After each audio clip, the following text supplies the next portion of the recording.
Joining us now with their reaction to those primary results is this evening's political panel. Arshi Siddiqui, Democratic strategist and founder and CEO of Bellwether Government Affairs, is with me alongside Republican strategist Lester Munson, principal of the international practice at BGR Group.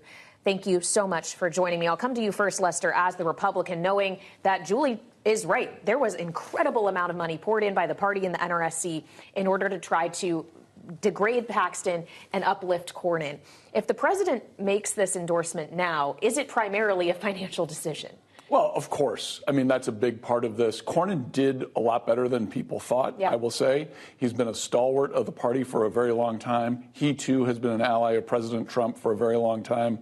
He's got the best chance in the general election. That's also what's really driving this. And I think folks are well aware that Tallarico could pose a real threat to someone like Paxton in general. So Cornyn seems to be the smart choice, and I'm hoping that's where the president lands. Well, so let's talk about Tallarico.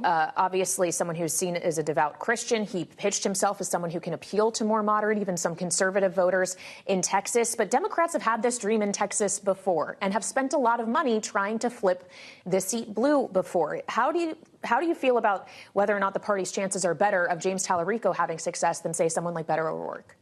Well, listen, I think he ran a really smart campaign. It's a big tent strategy, as you just mentioned, and I think that was the smart piece, whereas Trump voters can still vote Tallarico because this is a little bit more about checks and balances and really making sure that the country can move forward under kind of a more of a big tent approach. Well, and so what does that say about knowing that Tallarico was running that kind of campaign versus Jasmine Crockett, who suggested, no, I'm going to be all about turning out the Democratic base? Does her loss suggest that is not a playbook Democrats should run with in November? These races have to be so tailored to different states. I mean, we've talked a lot about the New York City mayoral race. That was tailored to New York at a given time. Similarly, Texas has to be tailored to Texas. I think Jasmine Crockett ran a great campaign, a lot of energy, but ultimately it was actually a good result that Tallarico was able to win with a margin, and really win with a margin of bringing people together. And I think we also saw from Jasmine Crockett today that she also encouraged everybody, Democrats, to come together in backing Democratic candidates as well. Well, and when we consider that margin, he, of course, was able to exceed a margin that made sure he didn't need to go to a runoff like we're seeing in the Republicans. Talk to us, Lester, about runoff turnout. Because obviously primary voters already are some of the most politically engaged. Then if you're showing up a second time before the general election, who is that voter? Who are they likely to support? Yeah, money matters, for sure, and social media messaging matters, and you're going for a pretty small segment of a general election constituency here. So you have to be intense, you have to be fast, you have to be smart and nimble.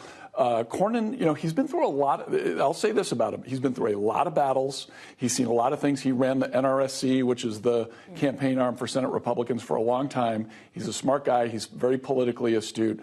I think the smart money is still on him to prevail here, because I think he's already kind of exceeded expectations for a lot of people. So I'm fairly optimistic here. Well, when we consider things that might factor into the midterms, obviously there is a bit of a split within the Republican Party right now over the Epstein files. And I do quickly, in our remaining moment here, want to mention that the House Oversight Committee voted today to subpoena the Attorney General Pam Bondi over the Epstein files. 5 Republicans voted for this. Arshi, what does that tell you? What it tells you is that the story continues to shift on Epstein, and so I think people want answers, and a lot of Republicans want answers because it contradicts directly what the Attorney General has stated in other instances. Color, are you surprised, Lester, or no?